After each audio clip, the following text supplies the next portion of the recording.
हरे कृष्णा। आइए सबसे पहले हम सब मिलकर प्रार्थना करें। सच्चिदानंद रूपाय विश्वोत्पत्त्यादि हेतवे तापत्रय विनाशाय श्री कृष्णाय वयं नुमः। कृष्णे सदामोपगते धर्म ज्ञानादिभिः सह कलौ नष्ट दशामेश पुनारार्कोर्धनुर्दिता वसुदेव सुतं देवं कंस चाणूरमर्दनं देवकी परमानंदम कृष्णं वंदे जगद्गुरुं। हरे कृष्णा। तो आज के श्रीमद् भगवद गीता के इस सत्र में हम 14वें अध्याय के 10वें श्लोक से आरंभ कर रहे हैं। थोड़ा सा इससे पहले वाले श्लोक को ध्यान में लाइए, अर्थात इसी अध्याय के 14वें अध्याय के 9वें श्लोक में, जहाँ पर श्री भगवान ने बताया था कि बांधने से पहले तीनों गुण क्या करते हैं। तो बांधने से पहले तीनों गुण क्या करते हैं, इसका वर्णन करने के बाद अब भगवान 10वें श्लोक में बता रहे हैं कि एक एक गुण मनुष्य पर कैसे विजय करता है। अलग अलग गुणों के विषय में इस बात को, एक एक गुण मनुष्य पर कैसे विजय करता है, इस बात को भगवान अब 10वें श्लोक में बताने जा रहे हैं।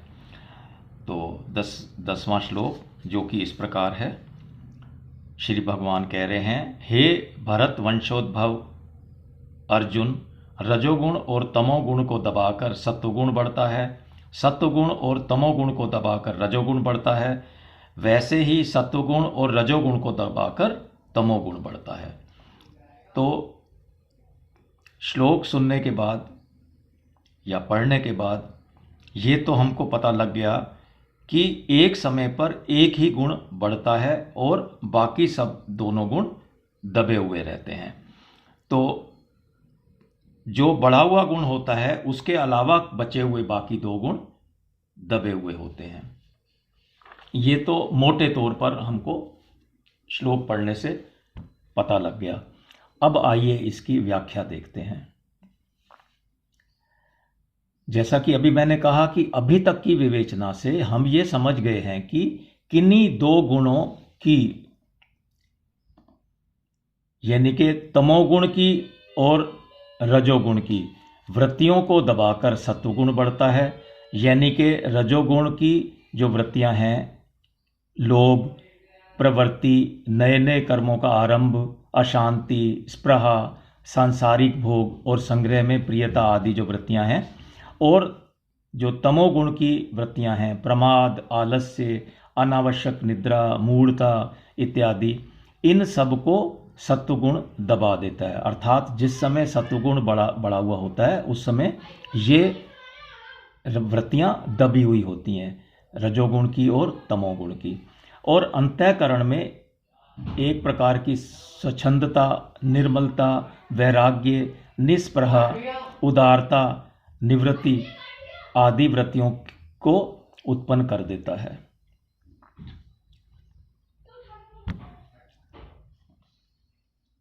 सत्वगुण की और तमोगुण की वृत्तियों को दबाकर रजोगुण बढ़ता है। अर्थात सत्वगुण की जो वृत्तियां हैं, ज्ञान, प्रकाश, वैराग्य, उदारता आदि, और तमोगुण की जो वृत्तियां हैं, यानी कि प्रमाद, आलस्य, अनावश्यक निद्रा, मूढ़ता आदि वृत्तियां, इन सबको रजोगुण दबा देता है। और अंतःकरण में लोभ, प्रवृत्ति, आरंभ, अशांति, स्पृहा जो कि रजोगुण की प्रवृत्तियां हैं, ये उत्पन्न हो जाती हैं, पैदा हो जाती हैं, बढ़ जाती हैं। इसी प्रकार सत्वगुण और रजोगुण को दबाकर तमोगुण बढ़ता है। यानी कि सत्वगुण की जो वृत्तियां हैं, स्वच्छंदता, निर्मलता, प्रकाश, उदारता आदि, और रजोगुण की जो वृत्तियां हैं, चंचलता, अशांति, लोभ आदि जो वृत्तियां हैं, इन सब को तमोगुण दबा देता है। और अंतःकरण में तमोगुण की वृत्तियां बढ़ जाती हैं, जो कि आलस्य, प्रमाद, अति निद्रा, मूढ़ता आदि वृत्तियां हैं तमोगुण की, वो उत्पन्न हो जाती हैं। तो दो गुणों को दबाकर तीसरा गुण बढ़ता है और वही बढ़ा हुआ गुण मनुष्य पर विजय करता है और विजय करके मनुष्य को बांध देता है।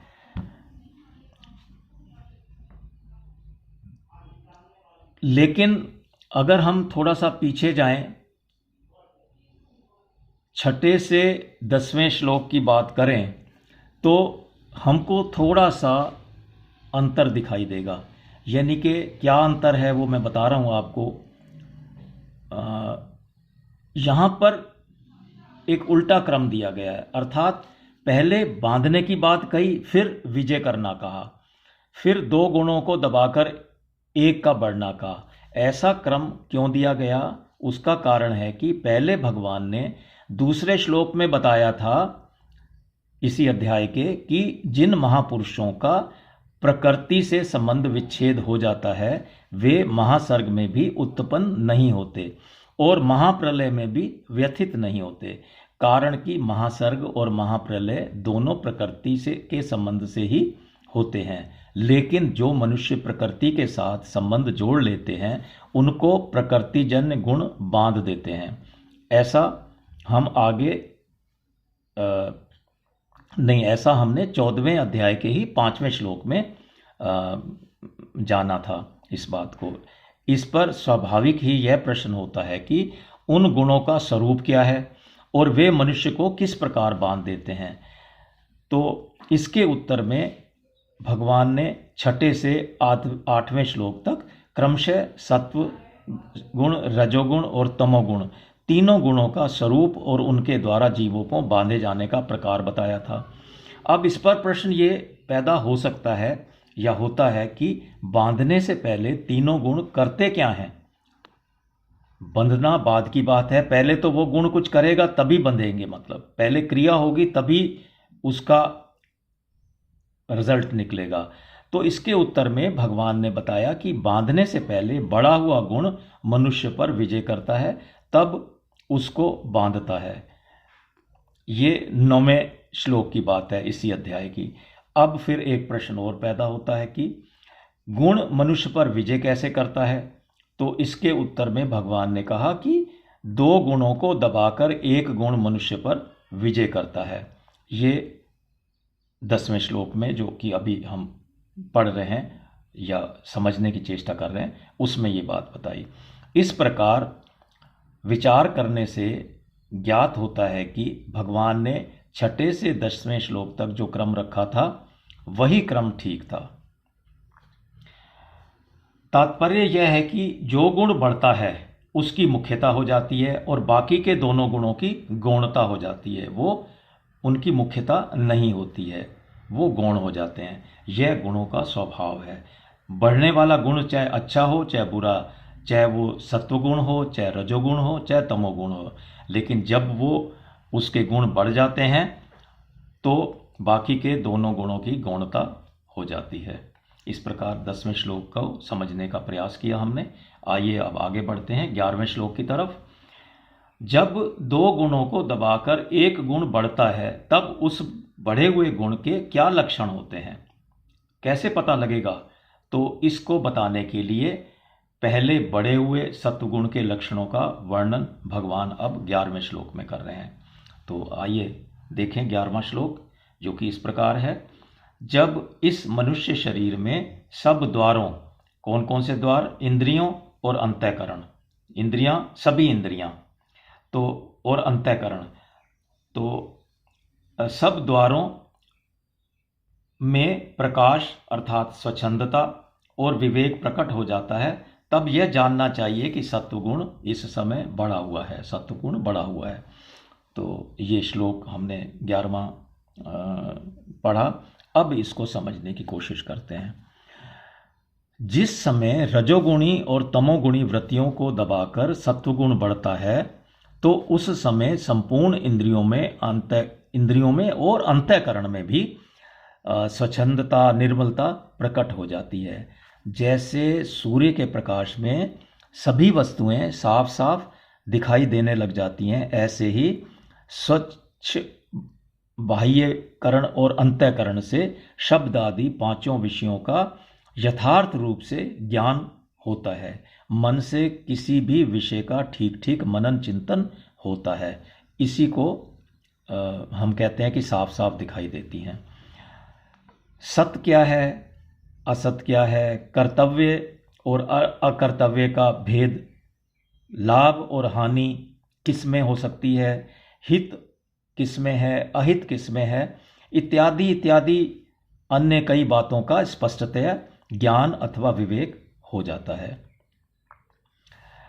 बाह्य और अंतःकरण में स्वच्छता और निर्मलता और विवेक शक्ति प्रकट होने पर इस मनुष्य शरीर में ही प्रकट होने का अवसर इसी शरीर में है, इस मनुष्य शरीर में, अन्य किसी शरीर में भी नहीं है। मनुष्य शरीर के अलावा जितनी भी योनियां हैं अन्य में वो सभी आ जाती हैं, चाहे पशु पक्षी हों, चाहे पेड़ पौधे हों, चाहे अन्य जितनी भी 84 लाख योनियां और उसके अलावा जितनी योनियां बताई जा चुकी हैं 84 लाख के अलावा, उनमें ये अवसर प्राप्त नहीं होता है। भगवान ने तमोगुण से बंधने वालों के लिए 14वें अध्याय के ही 8वें श्लोक में बताया था, एक शब्द का प्रयोग किया था 8वें श्लोक में इसी अध्याय के, सर्वदेही नाम, जिसका आशय यह है कि रजोगुण तमोगुण तो अन्य शरीरों में भी बढ़ते हैं, लेकिन सत्वगुण मनुष्य शरीर में ही बढ़ सकता है। अतः मनुष्य को चाहिए कि वह रजोगुण और तमोगुण पर विजय प्राप्त करके सत्वगुण से भी ऊंचा उठे। इसी में मनुष्य जीवन की सफलता है। भगवान ने कृपापूर्वक इस मनुष्य शरीर को देकर इन तीनों गुणों पर विजय प्राप्त करने का पूरा अवसर, पूरा अधिकार और पूरी योग्यता, पूरी सामर्थ्यता तथा पूरी स्वतंत्रता हम सबको दे रखी है। इंद्रियों और अंतःकरण में स्वच्छंदता और विवेक शक्ति आने पर साधक को यह जानना चाहिए कि अभी सत्वगुण की वृत्तियां बढ़ी हुई हैं और रजोगुण तथा तमोगुण की वृत्तियां दबी हुई हैं। अतः साधक कभी भी अपने में यह अभिमान ना कर ले कि मैं जानकार हो गया हूँ, मैं ज्ञानी हो गया हूँ। अर्थात हमें सत्वगुण के कार्य अर्थात प्रकाश और ज्ञान को अपना गुण नहीं मानना चाहिए, बल्कि वह सत्वगुण का ही कार्य है तथा सत्वगुण का ही लक्षण मानना चाहिए उसे। जब सत्वगुण की वृत्तियां बढ़ी हुई दिखाई दें तो उसमें अपना कोई अचीवमेंट नहीं मानना चाहिए। इन तीनों गुणों की वृत्तियां अलग अलग बनती बिगड़ती हैं, इसका सबको अनुभव है। जीवात्मा अथवा स्वयं हम क्या है? जीवात्मा है। स्वयं यानी कि जीवात्मा परिवर्तन रहित है और इन वृत्तियों को देखने वाला है। यदि स्वयं भी बदलने वाला होता अर्थात जीवात्मा भी बदलने वाला होता तो इन वृत्तियों के बनने बिगड़ने को कौन देख पाता? अर्थात कोई भी नहीं देख पाता। परिवर्तन और परिवर्तन रहित ये दोनों अलग अलग हैं। परिवर्तन को परिवर्तन रहित ही जान सकता है और परिवर्तन को परिवर्तनशील नहीं जान सकता। जब सात्विक वृत्तियों के बढ़ने से इंद्रियों और अंतःकरण में स्वच्छता निर्मलता आ जाती है, उस समय विवेक जागृत हो जाता है और फिर संसार के राग हट जाते हैं और वैराग्य प्राप्त हो जाता है। अशांति मिट जाती है और शांति आ जाती है, लोभ मिट जाता है और उदारता आ जाती है। प्रवृत्ति निष्काम भाव पूर्वक होने लगती है। ये बात हम और डिटेल में 18वें अध्याय के 9वें श्लोक में इस बात को और समझेंगे विस्तार से। भोग और संग्रह के लिए नए नए कर्मों का आरंभ होता है। मन में पदार्थों भोगों की आवश्यकता पैदा नहीं होती, बल्कि निर्वाह मात्र पर ही दृष्टि रहती है कि जितने से कम में काम चल जाए, बस उतना ही चाहिए। हर एक विषय को समझने के लिए बुद्धि का विकास होता है। हर एक कार्य सावधानी पूर्वक और सुचारू रूप से होने लग जाता है। कार्यों में भूल कम होती है, ऐसा नहीं कि बिल्कुल नहीं होती, पर कम होती है। और कभी भूल हो भी जाती है तो उसको रियलाइज़ कर लेते हैं और उसका सुधार कर लेते हैं। लापरवाही कम से कम होती है तो उसका भी सुधार कर लेते हैं। सत असत, कर्तव्य अकर्तव्य, विवेक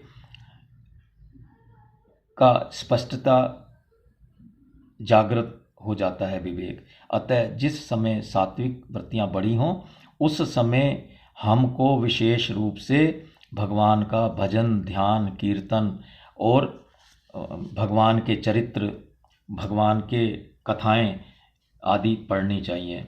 ज़्यादा से ज़्यादा समय इन चीज़ों में भगवान की तरफ ही लगना चाहिए। ऐसे समय में किए गए थोड़े से साधन से भी अति शीघ्र बहुत अधिक लाभ प्राप्त हो सकता है। इस प्रकार प्रकाश और ज्ञान दोनों में भेद है। यहाँ पर दो शब्द आए हैं, प्रकाश और ज्ञान। प्रकाश का अर्थ है इंद्रियां और अंतःकरण में जागृति, यानी कि लोभ, प्रवृत्ति, आरंभ, अशांति, स्पृहा जो हैं वो रजोगुण से होने वाले हैं उनका, तथा तमोगुण से होने वाले निद्रा, आलस्य और प्रमाद का ना होकर स्वच्छता होना ज्ञान है। और विवेक यानी कि सत्य असत्य, कर्तव्य अकर्तव्य, नित्य अनित्य, ग्रह और त्याज आदि का ज्ञान होना, ये विवेक है। मतलब अच्छे बुरे का ज्ञान होना, अच्छे बुरे में कर्तव्य अकर्तव्य, नित्य अनित्य, ग्रह अग्रह सभी चीज़ें आ गई, तो इनका ज्ञान होना तो विवेक है। और लोभ, प्रवृत्ति, आरंभ, अशांति, स्पृहा आदि जो रजोगुण से उत्पन्न होने वाली चीज़ें हैं उनका ना होना ज्ञान है। तो इसको हमें दोनों के अंतर को इस प्रकार समझना चाहिए, प्रकाश और ज्ञान। तो इस प्रकार हमने 11वें श्लोक का आशय देखा, 11वें श्लोक की विवेचना की। अब हम आगे बढ़ते हैं 12वें श्लोक की तरफ। अब भगवान बढ़े हुए रजोगुण के क्या लक्षण होते हैं इस विषय में बताने जा रहे हैं 12वें श्लोक में। 12वां श्लोक इस प्रकार है। भगवान अर्जुन से कह रहे हैं, हे भरतवंश में श्रेष्ठ अर्जुन, रजोगुण के बढ़ने पर लोभ प्रवृत्ति, कर्मों का आरंभ, अशांति और स्पृहा ये वृत्तियां पैदा होती हैं। हालांकि इन वृत्तियों के नाम पूर्व में भी अभी भी लिए जा चुके हैं, पिछले श्लोक में भी, लेकिन यहाँ अलग से भगवान ने इनको बताया है। आइए अब इसको हम समझने की चेष्टा करें, समझें इस श्लोक में भगवान ने जिन शब्दों का प्रयोग किया है, लोभ, प्रवृत्ति, कर्मों का आरंभ, इनको समझने की चेष्टा करते हैं। निर्वाह की चीज़ें पास में होने पर भी उनको अधिक बढ़ाने की इच्छा का नाम लोभ है, लेकिन उन चीज़ों के स्वाभाविक बढ़ने का नाम लोभ नहीं है। अर्थात वो अगर स्वतः स्वाभाविक रूप से बढ़ रही हैं तो लोभ नहीं कहलाएंगी। जैसे कोई खेती कर रहा है तो अनाज ज़्यादा पैदा हो गया, कोई व्यापार कर रहा है तो उसको प्रॉफिट ज़्यादा हो गया, फ़ायदा ज़्यादा हो गया। इस तरह पदार्थ और धन आदि के स्वाभाविक रूप से बढ़ने का नाम लोभ नहीं है। और यह बढ़ना, इन चीज़ों का इस तरह से बढ़ना लोभ नहीं कहलाता और दोषी भी नहीं होता। प्रवृत्ति एक शब्द आया इसमें, प्रवृत्ति। प्रवृत्ति क्या है? कार्य मात्र में लग जाने का नाम प्रवृत्ति है, परंतु राग द्वेष रहित होकर कार्य में लग जाना दोषी नहीं है, क्योंकि ऐसी प्रवृत्ति तो गुणातीत महापुरुष में भी होती है।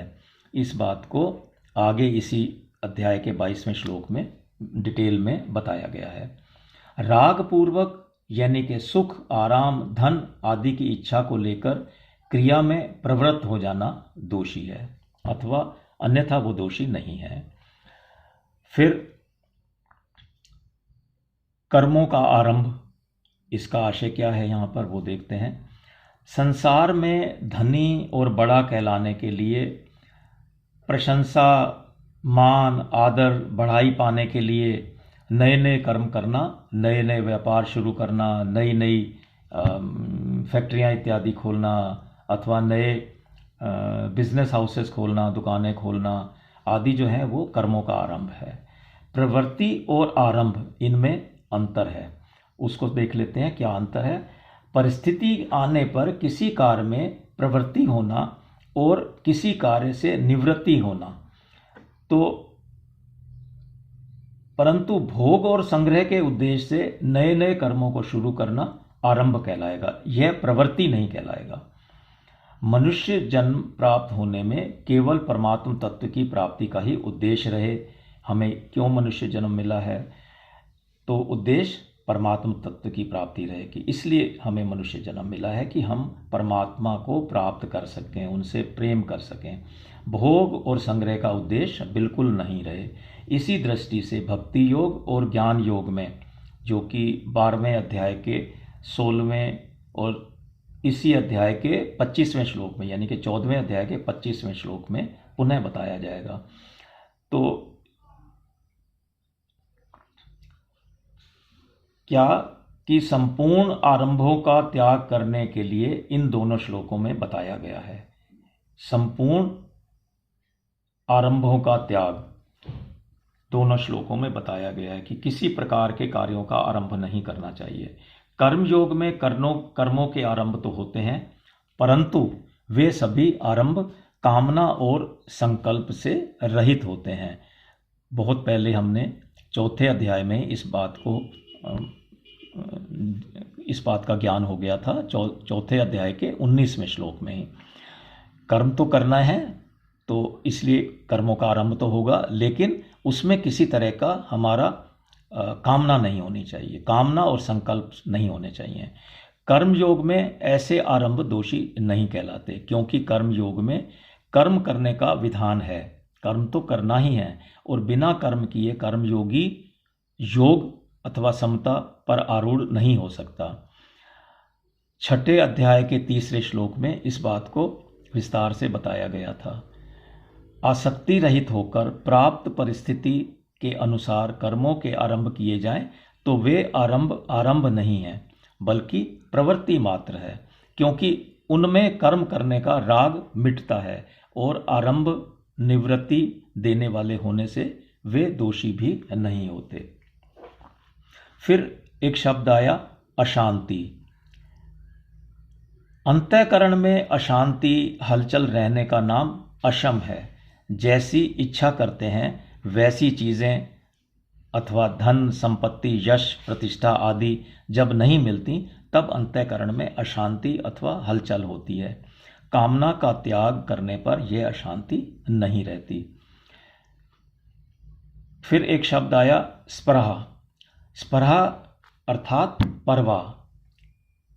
जैसे भूख लगने पर अन्न की, प्यास लगने पर जल की, सर्दी लगने पर कपड़े की परवाह अथवा आवश्यकता होती है, वास्तव में भूख प्यास और जाड़ा सर्दी इनका ज्ञान होना दोषी नहीं है, यह नेचुरल है। लेकिन अन्न जल और कपड़े इत्यादि की इच्छा करना, ये प्राप्त हो जाए, ये दोष है। साधक को इस इच्छा का त्याग करना चाहिए। क्यों करना चाहिए? तो क्या भूखे रहेंगे या सर्दी में रहेंगे या प्यासे रहेंगे? नहीं, क्योंकि कोई भी वस्तु की प्राप्ति उस वस्तु की इच्छा के अधीन नहीं है। क्या ऐसा संभव है कि जिन चीज़ों की हम इच्छा करते हैं वो हमें प्राप्त हो ही जाती हैं? नहीं। तो फिर इन चीज़ों की भी इच्छा क्यों की जाए? क्योंकि इनकी प्राप्ति भी हमारी इच्छा के अधीन नहीं है। तो इनको प्राप्त होना है तो हमारी बिना इच्छा किए भी प्राप्त हो जाएंगी ये चीज़ें भी। जीवन यापन के लिए तो भगवान ने सबकी व्यवस्था कर रखी है, तो हमें भी अगर अन्न जल और वस्त्र की आवश्यकता है तो भगवान ने ऐसी व्यवस्था अवश्य की हुई है। जब भीतर में रजोगुण बढ़ता है तब ये जो ऊपर बताई गई प्रवृत्तियां हैं, लोभ प्रवृत्ति आदि वृत्तियां बढ़ती हैं। ऐसे समय में साधक को यह विचार करना चाहिए कि अपना जीवन निर्वाह तो हो ही रहा है, फिर अपने लिए और क्या चाहिए। ऐसा विचार करके रजोगुण की वृत्तियों को मिटा दें, उनसे उदासीन हो जाएं। इस प्रकार का विचार रखने से ये वृत्तियां मिट जाती हैं। इस प्रकार हमने देखा कि रजोगुण के बढ़ने पर सत्वगुण के प्रकाश और ज्ञान दब जाते हैं और रजोगुण असंगता का विरोधी है। ये बात 7वें श्लोक में भी बताई गई थी इसी अध्याय के। क्रिया और पदार्थ का संग करने के कारण यह मनुष्य को योगारूढ़ नहीं होने देता, क्योंकि मनुष्य क्रिया और पदार्थ से असंग होने पर ही योगारूढ़ होता है। यह बात हमने 6 अध्याय के 4 श्लोक में पूर्व में ही इस बात को जाना था। तो इस प्रकार हमने देखा 12वें श्लोक का क्या आशय है। अब हम आगे बढ़ते हैं 13वें श्लोक की तरफ। इस श्लोक में अर्थात 13वें श्लोक में भगवान बढ़े हुए तमोगुण के क्या लक्षण होते हैं इस बात को बताएंगे। 13वां श्लोक इस प्रकार है। श्री भगवान अर्जुन से कह रहे हैं, हे कुरुनंदन, तमोगुण के बढ़ने पर अप्रकाश, अप्रवृत्ति तथा प्रमाद और मोह ये वृत्तियां भी पैदा होती हैं। अब इसकी व्याख्या देखते हैं, इसको समझने की कोशिश करते हैं। सत्वगुण की प्रकाश यानी कि स्वच्छता वृत्ति को दबाकर जब तमोगुण बढ़ जाता है उस समय इंद्रियां और अंतःकरण में स्वच्छता नहीं रहती। इंद्रियां और अंतःकरण में जो समझने की शक्ति है वह तमोगुण के बढ़ने पर लुप्त हो जाती है। अर्थात पहली बात तो याद रहती नहीं और नया विवेक पैदा होता नहीं। इस वृत्ति को यहाँ अप्रकाश कहकर इस तमोगुण की वृत्ति इस वृत्ति को अप्रकाश कहकर इसका सत्वगुण की वृत्ति जो कि प्रकाश है उसके साथ विरोध बताया है। सत्वगुण में प्रकाश बताया था, यहाँ उसको अप्रकाश बताया है, उसका बिल्कुल विपरीत, उसका विरोध। फिर आगे चलते हैं।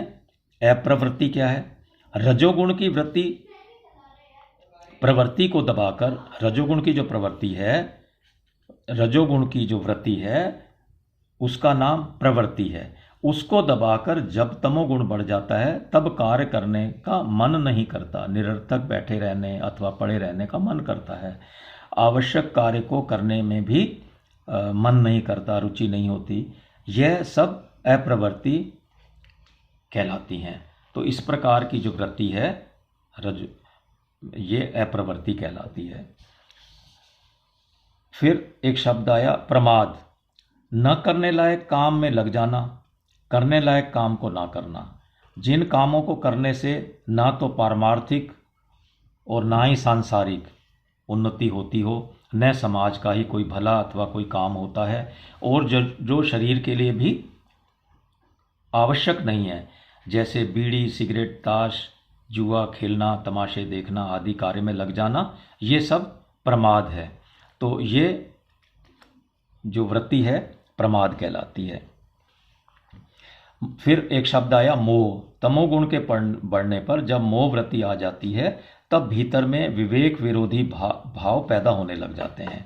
क्रिया के करने और ना करने में विवेक काम नहीं करता, बल्कि मूढ़ता छाई रहती है, जिससे पारमार्थिक और व्यावहारिक काम करने की भी सामर्थ्य नहीं रहती। अच्छे बुरे का ज्ञान भी फिर नहीं रहता है और सामर्थ्य भी नहीं रहती अच्छे बुरे कामों को करने की।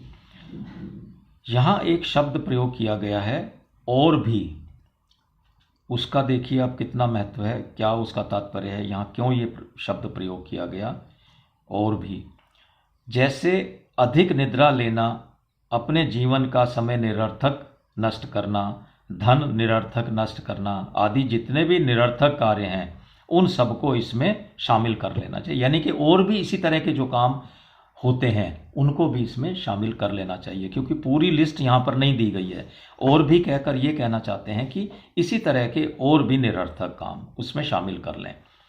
तो भगवान ने, देखिए आप श्लोक में, किसी भी श्लोक में जो जो शब्द प्रयोग किए हैं, ये पूर्व में भी मैंने बताया था कि जो जो शब्द प्रयोग किए जाते हैं हर एक शब्द का एक महत्व होता है।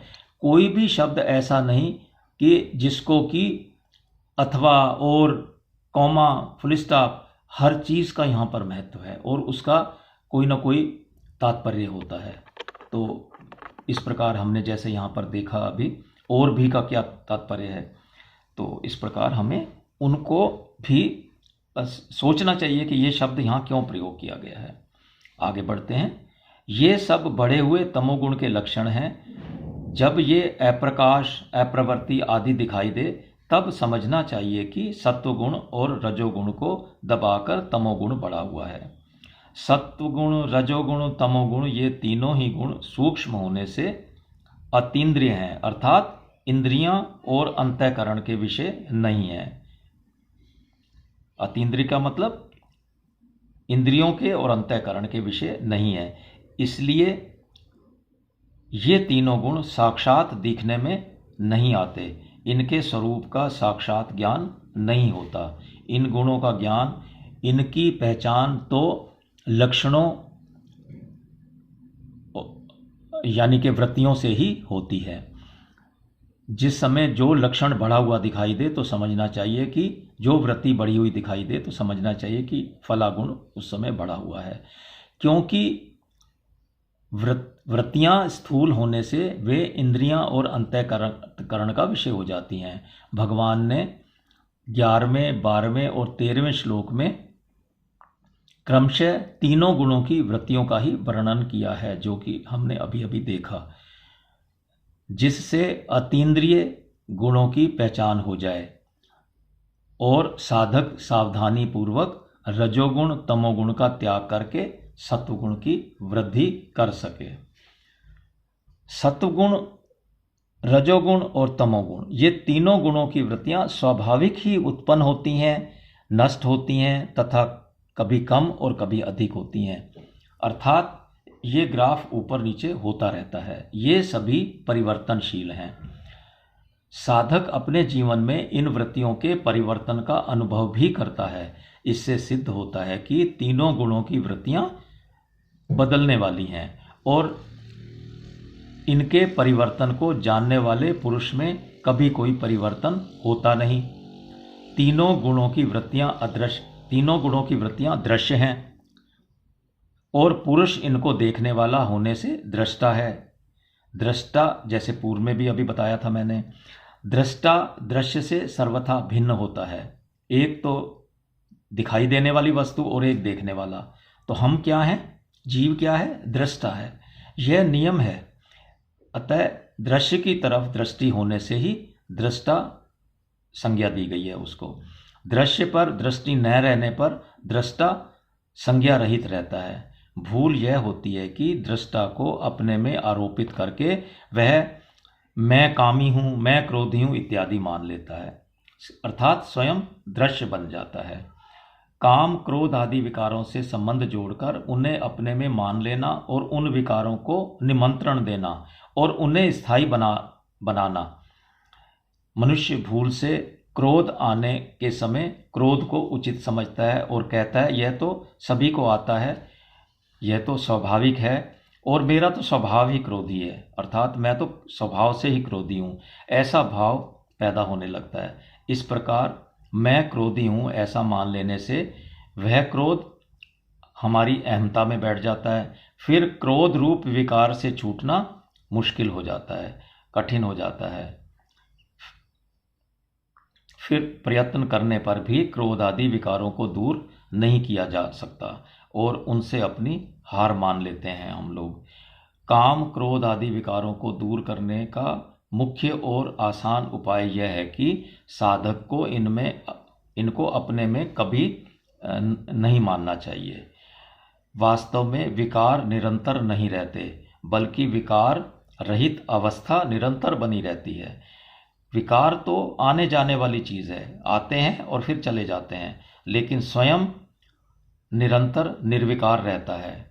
जीव अथवा जीवात्मा निरंतर निर्विकार रहता है। विकार भी अपने में नहीं बल्कि मन बुद्धि में आते हैं। विकार अपने में नहीं आते हैं, कहाँ आते हैं? मन बुद्धि में आते हैं। लेकिन साधक मन बुद्धि से मिलकर उन विकारों को भूल से अपने में मान लेता है।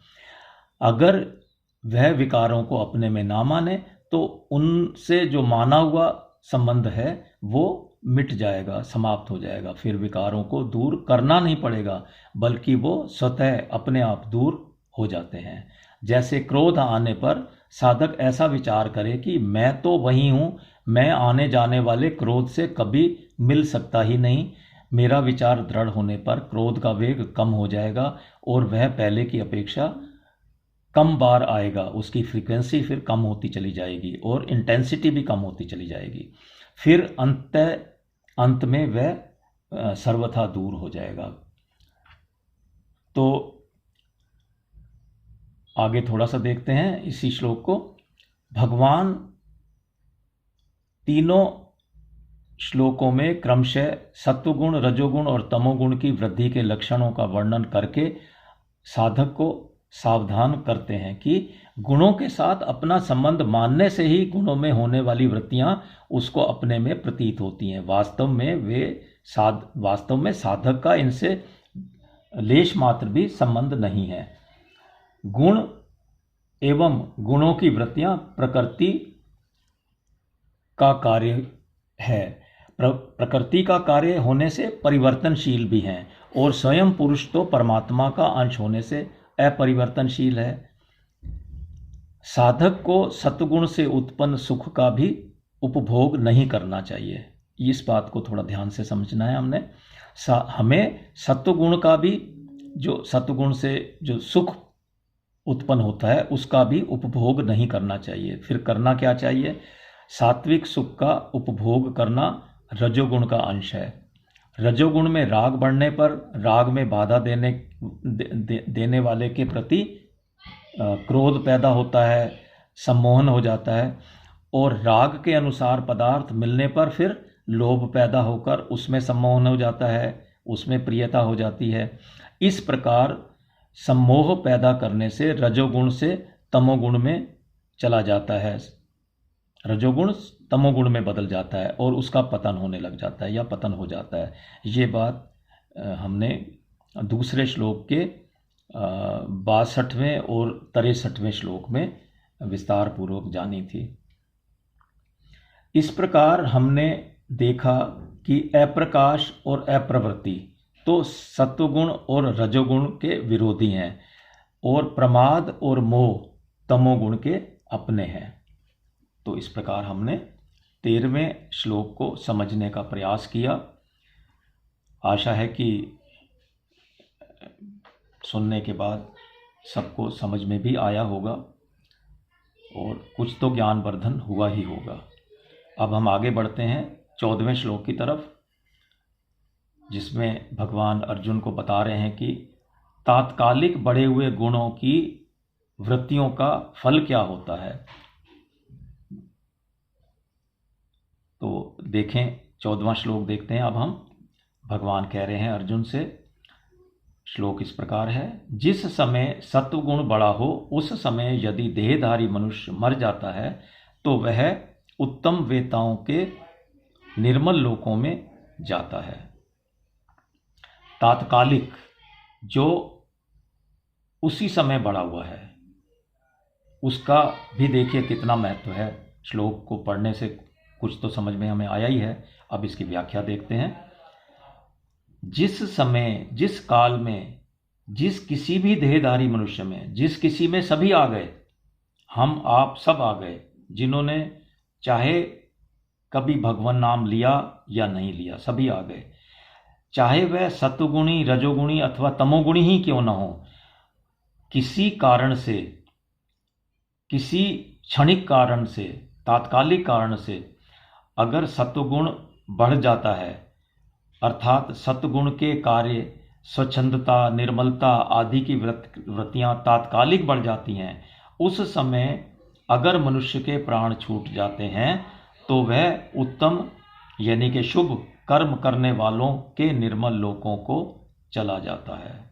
बहुत बड़ा अचीवमेंट है ये, बहुत बड़ा अचीवमेंट है। अगर ऐसा हो जाए तो, अंत समय में ऐसा हो जाए तो। उत्तम वेताओं को कहने का आशय है कि जो मनुष्य उत्तम यानी शुभ कर्म करते हैं, शुभ कर्म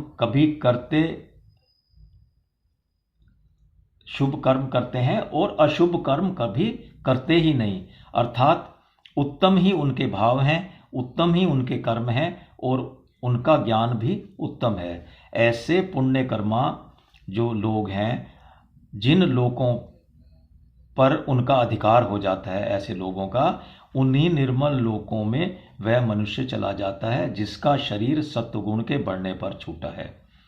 कहने का आशय है कि उम्र भर शुभ कर्म करने वालों को जिन ऊंचे ऊंचे लोकों की प्राप्ति होती है, उन्हीं लोकों की प्राप्ति तात्कालिक बढ़े हुए सत्वगुण की वृत्ति में प्राण छूटने वाले की भी होती है। सत्वगुण की वृद्धि में शरीर छोड़ने वाले मनुष्य को प्राप्त होने वाले लोकों यानी के ऊंचे लोकों की प्राप्ति होती है, ऊंचे लोकों में चले जाते हैं वो। इससे यह सिद्ध होता है कि गुणों से उत्पन्न होने वाली वृत्तियां कर्मों की अपेक्षा कमजोर नहीं है, अतः सात्विक वृत्ति भी पुण्य कर्मों के समान ही श्रेष्ठ है। इस दृष्टि से शास्त्र विहित पुण्य कर्मों में भी भाव का ही महत्व है, पुण्य कर्म विशेष का महत्व नहीं है। इसलिए सात्विक भाव का स्थान बहुत अधिक ऊंचा है। पदार्थ, क्रिया, भाव, उद्देश्य ये चारों क्रमशः एक दूसरे से ऊंचे होते हैं, अर्थात कोई किसी से छोटा नहीं है। क्रम बताने के लिए किसी न किसी का तो नाम लेना ही पड़ेगा पहले, पर ये चारों ही एक दूसरे से ऊपर होते हैं, कोई किसी से छोटा नहीं है। सत्वगुण का स्वरूप निर्मल है, अतः सत्वगुण के बढ़ने पर जो मरता है उसको निर्मल लोगों की प्राप्ति होती है। अब यहाँ ये शंका पैदा होती है कि उम्र भर शुभ कर्म करने वालों को जिन ऊंचे लोकों की प्राप्ति होती है, उन उच्च लोकों में सत्वगुण की वृत्ति बढ़ने वाला मरने पर कैसे चला जाएगा, या उसको वो लोग कैसे प्राप्त हो जा सकते हैं। तो भगवान की यह एक छूट है, यूँ समझना चाहिए कि अंतकाल में मनुष्य की जैसी मति होती है वैसी ही उसकी गति होती है। इस बात को हमने 8वें अध्याय के 6ठे श्लोक में बहुत विस्तार से जाना था। अब इसमें किसी प्रकार की शंका नहीं रहनी चाहिए। इस प्रकार हमने देखा कि विवेकवान पुरुष उत्तम वेता है। यदि सत्वगुण को अपना मानकर उसमें हम रमण ना करें और भगवान की सम्मुखता कर लें जब सत्वगुण बढ़ा हुआ हो, तो फिर सात्विक मनुष्य सत्वगुण से भी असंग अथवा गुणातीत होकर भगवान के परम धाम को चला जाएगा। अन्यथा सत्वगुण का संबंध रहने पर वह ब्रह्मलोक तक के ऊंचे लोकों को जाएगा। अर्थात सत्वगुण के बढ़ने पर दोनों ही चीज़ें संभव हैं, ब्रह्मलोक तक के ऊंचे लोकों पर में भी जा सकते हैं और परम धाम को, भगवान के धाम को भी प्राप्त कर सकते हैं। ब्रह्मलोक तक के लोकों में तो सापेक्ष निर्मलता है, लेकिन भगवान के परम धाम में निरपेक्ष निर्मलता है। इस तरह हमने 14वें श्लोक का आशय समझा। अब हम आगे बढ़ रहे हैं 15वें श्लोक की तरफ। 15वां श्लोक इस प्रकार है। रजोगुण के बढ़ने पर मरने वाला प्राणी, भगवान कह रहे हैं अर्जुन से, रजोगुण के बढ़ने पर मरने वाला प्राणी कर्म संगी मनुष्य योनि में जन्म लेता है तथा तमोगुण के बढ़ने पर मरने वाला मूढ़ योनियों में जन्म लेता है। तो ये श्लोक हमने देखा। अब इसका हम आशय समझने की चेष्टा करते हैं। भगवान वास्तव में क्या कहना चाह रहे हैं, क्या समझाना चाह रहे हैं अर्जुन के माध्यम से हम सबको। अंत समय में किसी भी मनुष्य में जिस किसी कारणवश रजोगुण की लोभ प्रवृत्ति, अशांति, स्पृहा आदि वृत्तियां बढ़ जाती हैं और उसी वृत्ति के चिंतन में उसका शरीर छूट जाता है, अर्थात वो मर जाता है, तो वह मृतात्मा प्राणी कर्मों में आसक्ति रखने वाले मनुष्यों में जन्म लेता है। जिसने उम्र भर अच्छे काम, अच्छे आचरण किए, जिसके अच्छे भाव रहे सदा, यदि अंतकाल में रजोगुण की वृत्तियां बढ़ गईं और रजोगुण के बढ़ने पर उसकी मृत्यु हो जाती है, तो मरने के बाद मनुष्य योनि में जन्म लेने पर भी उसके आचरण भाव अच्छे ही रहेंगे, वह शुभ कर्म करने वाला ही होगा। जिसका साधारण जीवन रहा, यदि वह अंत समय में रजोगुण की लोभ इत्यादि वृत्तियों के बढ़ने पर मरता है, तो वह मनुष्य योनि में आकर पदार्थ, व्यक्ति, क्रिया आदि में आसक्ति रखने वाला ही होगा, जिसके जीवन में काम, क्रोध आदि की मुख्यता रहती है। वह यदि रजोगुण के बढ़ने पर मरता है, तो वह मनुष्य योनि में जन्म लेने पर भी विशेष रूप से आसुरी संपत्ति वाला ही होगा। रजोगुण की वृद्धि पर मरकर मनुष्य बनने वाले प्राणी कैसे ही आचरणों वाले क्यों न हों, सब में भगवत प्रदत्त विवेक रहता ही है। प्रत्येक मनुष्य इस विवेक को महत्व देकर सत्संग, स्वाध्याय आदि से इस विवेक को स्वच्छ करके और ऊंचा उठ सकता है, परमात्मा को प्राप्त कर सकता है। इस भगवत प्रदत्त विवेक के कारण सबके सब मनुष्य भगवत प्राप्ति के अधिकारी हो जाते हैं। और आगे देखते हैं थोड़ा सा।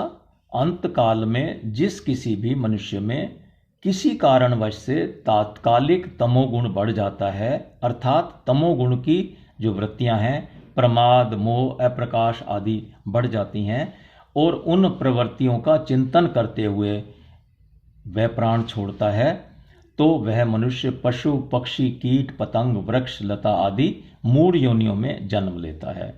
इन मूढ़ योनियों में मूढ़ता तो सब में रहती है, पर वह कम या अधिक रहती है। जैसे वृक्ष, लता आदि योनियों में जितनी अधिक मूढ़ता होती है, उतनी मूढ़ता पशु, पक्षी आदि योनियों में नहीं होती। जैसा कि हम जानते हैं, पूर्व में पढ़ भी चुके हैं गीता के पिछले अध्याय में, कि पशु पक्षी में भी एक थोड़ा सा विवेक होता है कि वो अपना बचाव सर्दी, गर्मी अथवा धूप से सही तरीके से कर लेते हैं, पर उन्नत विवेक नहीं होता उनमें। वहाँ भी उसके गुण आचरण अच्छे ही होंगे, उसका स्वभाव अच्छे काम करने वाला ही होगा। इसका एक एग्जाम्पल पूर्व में भी दिया गया था, भरत मुनि का। अंत समय में तमोगुण की वृत्ति में, अर्थात उन्हें एक हिरण के बच्चे से मोह हो गया था, तो हिरण के चिंतन में शरीर छूटा, तो वे मूढ़ योनि वाले हिरण बन गए। परंतु उनका मनुष्य जन्म में किया हुआ त्याग, तप हिरण के जन्म में भी वैसा का वैसा ही बना रहा। वे हिरण योनि में भी अपनी माता के साथ नहीं रहे। हरे पत्ते की बजाय सूखे पत्ते खाकर उन्होंने अपना जीवन यापन किया। ऐसी सावधानी मनुष्यों में भी बहुत कम होती है कि भरत मुनि की हिरण के जन्म में हुई, हिरण का जब उन्होंने जन्म पाया तो उसमें हुई थी। तो फिर हिरण के, आपको ध्यान आ जाएगा, मैंने बताया था, फिर इस जन्म के बाद अर्थात हिरण योनि के बाद फिर उन्होंने उच्च कुल में, ब्राह्मण कुल में जन्म लिया था, जहाँ भी वो विरक्त रहते थे, इसलिए उनका नाम वहाँ पर जड़ भरत रखा गया था। उस जन्म के बाद फिर उनकी मुक्ति हो गई थी। तो ये वापस मैंने एक थोड़ा सा रेफरेंस देके उस बात को याद दिलाया जो मैं पूर्व में भी ये बता चुका था दृष्टांत। इस प्रकार हमने देखा कि रजोगुण में राग अंश ही बांधने वाला है, जन्म मरण देने वाला है। रजोगुण में जो क्रिया अंश है वह जन्म मरण देने वाला नहीं है। राग होने के कारण ही बताया गया है कि कर्म संगी मनुष्य योनि में जन्म लेता है। क्रिया रूप से रजोगुण तो गुणातीत में भी होता है। ये बात हमने आगे जाके इसी अध्याय के 22वें श्लोक में इस बात को देखेंगे। पदार्थ, क्रिया अथवा व्यक्ति किसी में भी राग हो जाए तो वह कर्म संगी मनुष्य योनि में जन्म लेगा। मनुष्य स्वाभाविक कर्म संगी है, क्योंकि कर्म करने का अधिकार केवल मनुष्य योनि में ही प्राप्त है। अन्य सभी योनियां तो भोग योनियां हैं। इस बात को हम अगले अध्याय में दूसरे श्लोक में इस बात को विस्तार से बताया गया है। तो ये हमने आज 15वें श्लोक का आशय समझा। तो आज का चिंतन, आज का सत्र हम यहीं समाप्त करते हैं, विराम देते हैं। हरे कृष्णा।